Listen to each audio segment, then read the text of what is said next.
Salut à tous, ici Reg et bienvenue dans une nouvelle vidéo. On va parler de Avengers Infinity War. Comme d'habitude, il y avait une vidéo avec spoiler d'Infinity War. C'est ma vidéo critique du film, donc allez la voir avant parce que cette vidéo sera complémentaire à celle-ci. Je fais cette vidéo pour un peu débattre des points que vous avez commentés dans la vidéo d'Infinity War et pour un peu parler de l'univers Marvel après Infinity War et de quelques éléments que j'ai pas discuté dans ma vidéo spoiler. C'est un peu ma réponse à vos commentaires et il y a plein de trucs à dire au final. Je pense que la première chose qu'il faut se rappeler d'Infinity War, c'est que je trouve pas que c'est un excellent film. Je trouve juste que c'est le film qu'il fallait pour les 10 ans du MCU et pour conclure le MCU. Je n'ai pas crié au chef-d'œuvre et personne ne l'a fait d'ailleurs. C'est juste un excellent divertissement, mais s'il n'y a rien de thématiquement important dans le film, c'est juste un bon divertissement. Il n'y a rien qui le surélève par rapport aux d'autres films de super-héros comme The Dark Knight ou Logan. C'est juste le bon film pour le MCU à ce moment même. Et c'est pas parce que j'ai beaucoup aimé Infinity War que ça veut dire que c'est un chef-d'œuvre. Faut vraiment garder ça en tête. C'est pas le meilleur des films,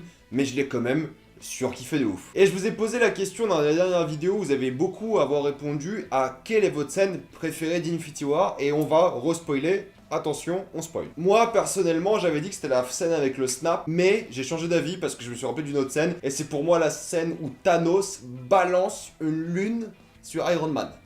C'est vraiment une scène qui déconne pas. Mais sinon, beaucoup d'entre vous ont dit que c'est le snap aussi, ou l'arrivée de Thor avec Rocket et Groot sur la bataille du Wakanda. J'ai aussi eu le droit à Thanos et Gamora enfant, là où j'en avais pas parlé, mais j'en parlais juste après, c'est que c'est une scène assez touchante, c'est une scène flashback qui montre bien l'idéologie de Thanos de vouloir diviser la population, et aussi son attachement et l'adoption de Gamora. Il y a aussi la mort de Peter Parker, la mort de Spider-Man, qui est un élément très marquant du film, et qui était sûrement la mort la plus touchante parmi tous les autres personnages, même si moi je préfère quand même la mort de Bucky, parce que c'était le premier à mourir, tu voyais juste l'impact du snap de Thanos, mais la mort de Spider-Man avec Je ne veux pas m'en aller était plutôt impactante et plutôt touchante, et c'est vrai qu'elle met plutôt bien en PLS. J'ai aussi eu le droit à Bucky qui se désintègre, qui était aussi une scène très touchante, je l'ai beaucoup eu, mais aussi Bucky et Rocket, avec Rocket qui demande à Bucky s'il peut choper son bras à la fin. Ouais. Beaucoup de monde aussi ont dit que Thanos qui remonte dans le temps pour choper Vision et l'écraser comme un œuf était une scène très marquante. Je suis vraiment d'accord parce que dès que Thanos snap, juste après avoir récupéré la pierre d'infinité, tout le monde devient gris. Vraiment. Et ça, c'était un beau travail de couleur. Et le scène où il remonte dans le temps, c'est magique. Parce que le gars fait quand même exprès d'attendre que Scarlet Witch, Wanda, défonce Vision pour ensuite remonter dans le temps comme si de rien n'était. Déjà qu'elle était pas bien émotionnellement, alors là, elle n'a plus rien à foutre, Thanos, hein, clairement. Et vous avez aussi beaucoup aimé le début avec Hulk et Thanos, le début avec Thanos et l'Ordre Noir, et le début avec Thanos qui tue Loki. Voilà. Il y a quand même pas mal de scènes mémorables dans ce film, mais tout le monde a pu choisir sa scène préférée. Mais Thanos qui balance une lune, ça reste ma préférée quand même. C'était cool. Maintenant, j'ai envie de parler de certains éléments que j'aurais dû peut-être plus développer dans ma critique, et certains éléments que je voudrais aborder avec vous sur l'avenir du MCU et le film en lui-même. Déjà, rapidement, la bataille du Wakanda n'est pas une bataille à la Seigneur des Anneaux. Je pense qu'on avait trop d'attentes par rapport à mon annonce, et encore une fois, je trouve qu'il y a un mauvais build-up par rapport à la bataille. Tu dis, oh, c'est une bataille du Wakanda, il y a plein de monde qui est là, ça va être grandiose et tout, et au final, c'est juste les Avengers qui affrontent des insectes bizarres avec 4 bras en CGI nul. Et oui, l'impact n'était pas là, oui, les enjeux n'étaient pas là, on n'y croyait pas trop, mais quand même trouvé la bataille ok, et était vraiment bien filmée et divertissante, mais non, c'est pas une grande bataille de cinéma, c'est pas ça le cœur du climax. Même si c'est très bien, ça devient surtout très bien quand Thor se ramène. C'est peut-être la plus grande de MCU, mais c'est pas la plus impactante, la plus marquante. Parce qu'en même temps, de l'autre côté, il y a Titan avec Thanos et tout le monde, et ça, c'était beaucoup plus impactant et beaucoup plus émouvant. Même si la bataille du Wakanda manque d'enjeu, je trouve que c'est quand même un très bon divertissement. Oui, il y a un manque de build-up, mais ça reste, à mon goût, un bon divertissement parce que la musique est là, les personnages sont là, même si on voit pas beaucoup Black Panther, on voit pas du tout Hulk d'ailleurs, il y a d'ailleurs qui m'ont dit que c'était pas cool, mais ça reste un bon divertissement quoi. Et maintenant, il faut qu'on parle du vrai truc qui vous a beaucoup marqué dans les commentaires, c'est la fin. Tout le monde n'est pas mort, et tout le monde est mort. Enfin, la moitié des gens. Les gens qui sont morts sont probablement pas morts. Beaucoup d'entre vous m'ont dit qu'ils sont dans la Soul Dimension, la dimension de l'âme, grosso modo, là où Thanos se ramène après avoir snap. Là où il voit Gamora enfant, c'est vraiment l'utilité de la pierre d'âme. Donc, il y a cette hypothèse que les gens qui ont été tués par le snap de Thanos soient dans la dimension de l'âme. Il n'y a que Gamora, Loki et Heimdall qui sont vraiment morts. Et même Gamora est en théorie dans la pierre d'infinité. Donc au final, elle n'est pas vraiment morte. Donc si on veut ramener à la vie Loki et Heimdall, faut remonter dans le temps. Maintenant, si on veut ramener à la vie tout le monde,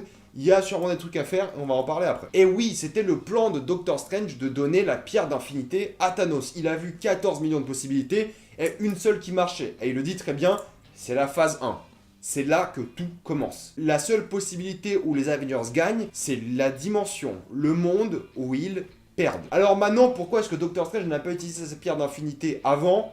C'est là que j'ai quelques doutes. Bon, déjà, il aime pas l'utiliser, et en fait, il l'utilise. Il l'utilise pour voir qu'est-ce qu'il faut faire pour gagner contre Thanos. Du coup, ça sert à rien d'utiliser sa pierre après, parce que c'est la seule possibilité de gagner, c'est de donner la pierre à Thanos. Donc voilà. Et comme par hasard, les seuls Avengers qui sont morts sont ceux qui ont des films de prévus plus tard. Spider-Man a Homecoming de prévu, Black Panther a Black Panther de prévu, Doctor Strange a Doctor Strange de prévu, tout le monde a des films après. Gardiens de la Galaxie, il y a encore des films de prévus. Les seuls qui sont restés en vie à la fin du film sont les Avengers originaux, ceux de 2012, ceux de la phase 1. C'est Thor, Captain America, Iron Man, Hulk et Black Widow. Donc il y a clairement une corrélation entre le planning de Marvel et les gens qui sont morts dans ce film. Et on comprend très bien que, je pense, plus tard dans Avengers 4, dans un an d'ailleurs, c'est pas très loin, que les gens qui sont restés en vie à la fin du film vont mourir dans le prochain ou vont partir faire autre chose, parce que ça signe vraiment déjà la fin de leur contrat et la fin de ces personnages, parce que bon, il y a un moment, il faut passer à autre chose. Et c'est là que le passer à autre chose est intéressant. Mais avant, il faut qu'on parle de Thanos vite fait. Thanos sous-entend très bien dans le film, limite il le sous-entend pas, il le dit, qu'il a déjà essayé de récolter les pierres d'infinité avant et qu'il a échoué. Et mon hypothèse là-dessus, c'est qu'il a échoué pour la simple et bonne raison qu'il n'a pas réussi à récupérer la pierre d'âme avant. Parce que pour avoir la pierre d'âme, il faut aimer quelqu'un. Thanos n'aimait personne avant de rencontrer et adopter Gamora. C'est pour ça qu'il la sacrifie pour la pierre d'âme, parce qu'il l'aime. Mais avant, il ne pouvait pas le faire parce qu'il n'aimait personne. D'ailleurs, Gamora le dit très bien et c'est là que ça fait mal.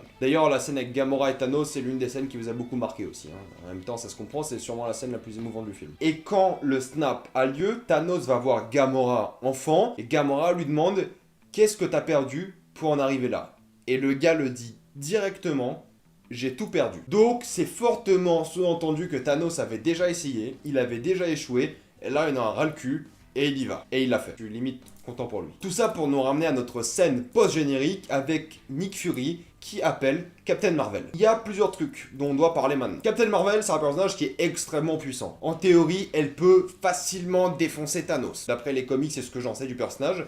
Elle peut clairement mettre Thanos KO très vite. Je pense qu'elle serait un peu nerfée dans l'univers de Marvel, mais elle est extrêmement puissante. Et on sait que le film se déroule dans les années 90, et on sait que le film se déroule en partie sur Xandar. Parce que il y a Ronan, Lee Pace reprend son rôle, et il y aura probablement Nova. Pour ceux qui ne le savent pas, Nova est l'un des seuls survivants de Xandar. Xandar avait la pierre d'infinité de la réalité ou de la destruction, un truc comme ça, et Thanos l'a récupéré. D'ailleurs, on voit pas comment il la récupère, parce qu'on le verra probablement dans Captain Marvel. C'est dans Captain Marvel qu'on sera introduit donc au personnage de Captain Marvel qui est surpuissant, sûrement au personnage de Nova, qui sera sûrement le dernier survivant parce que c'est un peu son background de Xandar, Thanos qui récupère la pierre, et ensuite Avengers 4 avec Captain Marvel et tout le monde. Et il y aura sûrement aussi Warlock, qui est aussi très puissant et qui peut dégommer Thanos, mais je sais pas encore comment il sera introduit dans les films. Warlock, c'est le gars que vous voyez à la fin des Gardiens de la Galaxie 2 en scène post-générique. Il est extrêmement puissant, et dans les comics, lui et Thanos, c'est pas la joie. Donc se dressent 3 adversaires qui peuvent dégommer Thanos. En plus de ça, maintenant Thanos, après Infinity War, a un point faible. La hache de Thor. Donc il y a Captain Marvel, Nova et Warlock probablement, et peut-être même le surfeur d'argent d'après les différentes rumeurs, mais ça m'étonnerait, et la hache de Thor qui peuvent défoncer Thanos. Donc là, clairement, Thanos, en plus d'être blessé, est clairement vulnérable et sera beaucoup plus facile à tuer dans le 4. Sauf qu'il a encore les pierres d'infinité, il me semble. Je crois que son gant est encore en bon état. Et il y a aussi la théorie de la 7ème pierre d'infinité, qui s'appelle Ego, qui a pas été beaucoup traitée dans les comics, parce que il y avait des problèmes de droit, etc. Mais si je dis pas de bêtises, je crois que Ego, et ce que vous m'avez dit dans les commentaires, c'est que Ego est une pierre qui annule les effets des autres pierres. Donc ça serait logique que Captain Marvel la retrouve ou un truc comme ça. Je trouve ça à la limite cheap, l'histoire d'une 7ème pierre, mais bon, si... Après, ça reste un film de bande dessinée, quoi, ça reste un comics. Mais il est clair et net que Captain Marvel sera sûrement la tête de la nouvelle génération qui va arriver après Avengers 4. Ant-Man n'est pas dans le film, de la même manière que Hawkeye n'est pas dans le film, parce qu'ils sont assignés à résidence. C'est un peu une excuse bidon et nulle, certes. Mais Ant-Man et la Guêpe sort juillet, je crois, et c'est très important de parler d'Ant-Man. Parce que Ant-Man, si je dis pas de bêtises, comme on le voit un peu dans le premier, a ce pouvoir de traverser les dimensions. Et il aura sûrement un rôle essentiel dans Avengers 4 pour traverser différentes dimensions et voir comment ça se passe. Je pense que lui et Captain Marvel, qui sûrement Captain Marvel va venir du passé, parce que je pense que Nick Fury l'a appelé dans le passé, sûrement pour prévenir un Avengers de ce qui va se passer ou un truc comme ça. Il y aura Ant-Man qui peut voyager à travers la dimension ou peut-être à travers le temps. Il y aura Captain Marvel qui viendra prévenir les Avengers du problème Thanos bien avant sûrement les événements d'Avengers 1, avec Nova et Warlock de l'autre côté. Ça fait beaucoup de personnes dans Avengers 4. Ça fait beaucoup de personnes parce que c'est important de savoir que après le 4, que vous connaissez du MCU, va changer. Va changer parce que Avengers Infinity War sera la fin de la phase 1, 2 et 3, Avengers 4, hein, enfin Infinity War partie 2 en gros, la fin de ce que vous connaissez du MCU. Parce que les personnages d'Iron Man, Captain America, Hulk, tout ça vont sûrement arrêter d'être présents dans les films autant que maintenant. Captain Marvel, Spider-Man, Doctor Strange et tous ces nouveaux personnages et Black Panther et les gens qui sont morts dans ce film-là vont prendre la tête et devenir les nouveaux Avengers, sûrement avec Ant-Man et les Gardiens de la Galaxie, etc. Il y aura Nova, Warlock, les 4 Fantastiques, les X-Men, enfin ça va être n'importe quoi, c'est un gros bordel. Il y aura même Deadpool apparemment. Ouh. Tout ça pour dire que même Hawkeye aura une importance primordiale. Et d'après les différents déguisements et costumes qu'on a vu du tournage, ça sera sûrement Ronin. Ronin qui est un Hawkeye un peu vénère. Je sais juste qu'il existe, je sais pas qui c'est par contre. Ouais. Il y aura clairement, après Avengers 4, un changement dans la MCU, et c'est une nouvelle génération qui va prendre le pas sur l'avenir du Marvel Cinematic Universe. Et ça sera très très différent, ça m'étonnerait qu'on revoie Captain America, ça m'étonnerait qu'on revoie Iron Man, ça m'étonnerait qu'on revoie Hulk, ça m'étonnerait qu'on revoie Thor. Je pense que ces acteurs-là et ces personnages-là, ça sera fini après Avengers 4. C'est pour ça que ça m'étonnerait même pas qu'ils meurent dans le film en fait. Tout ça pour dire que dans ma critique, j'avais parlé du crâne rouge, Red Skull. Il est là parce que oui, dans Captain America 1, j'ai revu l'extrait du film, il ne meurt pas, il y a juste la pierre qui est utilisée contre lui, du coup il se retrouve sur Vormir. Et voilà, c'est tout ce que j'ai à dire à propos de ce personnage. C'est bien qu'il soit là en fait. C'est cool, ils ont achevé une boucle de 9 ans quoi, c'est cool. Maintenant, faut m'expliquer où sont Valkyrie et Korg. Ils étaient dans le vaisseau avec Thor quand même. Hein. Je veux Korg, hein. Korg n'est pas mort pour moi. Hein. Meilleur personnage de MCU, je veux Korg. Et Valkyrie était vraiment cool aussi. J'aimerais bien voir Valkyrie et Korg dans les nouveaux Avengers, ça serait super cool. Et pour finir, la 3D du film était plutôt bien. J'étais assez impressionné de la 3D du film et même au début ça m'a déconcentré parce que j'étais trop à fond en fait. Ça fait trop longtemps que je n'ai pas vu une bonne 3D, du coup quand je l'ai vu je fais ah ouais, bonne 3D. Cool. Et tous les gens qui se plaignent du fait que les personnages ne sont pas réellement morts, en fait, je pense qu'on a mal compris l'idée. Les gens qui sont morts là, dans ce film-là, c'est les gens qui vont rester plus tard. Et c'est les gens qui sont en vie maintenant qui vont disparaître du MCU, ou qui vont plus être présents tout simplement. Donc je pense que vous la prenez à l'envers, parce que Bucky, clairement, lui, va rester dans le MCU, c'est le premier à mourir. Captain America, ça fait 10 ans qu'il est là, je pense qu'il est temps pour lui de s'en aller. Et d'ailleurs, les acteurs veulent plus vraiment jouer Captain America, Thor, tout ça, ils en ont un peu marre en fait, ça fait 10 ans, ça fait quand même beaucoup. Hein. Donc tous les gens qui disent que le film n'a pas d'impact parce qu'il a tué des gens qui vont revenir plus tard, oui, ces gens vont revenir, c'est clair et net. On sait pas exactement comment avec Marvel, Doctor Strange, on sait pas exactement comment ils vont revenir, mais ils vont revenir. Les gens qui sont encore là, eux vont partir. Et c'est ça qu'il faut comprendre, c'est que ces gens-là vont partir, et c'est là que vous l'avez un peu mélangé dans les détails. Tout ça pour dire que j'ai très hâte de voir Avengers 4, j'ai beaucoup aimé Avengers 3, même hâte de voir Ant-Man et la Guêpe, mais j'ai fait une petite blague au sujet de Ant-Man et la Guêpe parce que personne ne veut voir ça après Infinity War, mais oui, ça va être intéressant, et j'ai très hâte de voir Captain Marvel, surtout parce qu'Ellie Pace et Ronan qui reviennent. Enfin, c'est la même personne, mais c'est cool. Donc, mettez-moi vos théories dans les commentaires. Dites-moi comment vous voyez la suite du MCU. Je pense que c'est ma description est la plus honnête après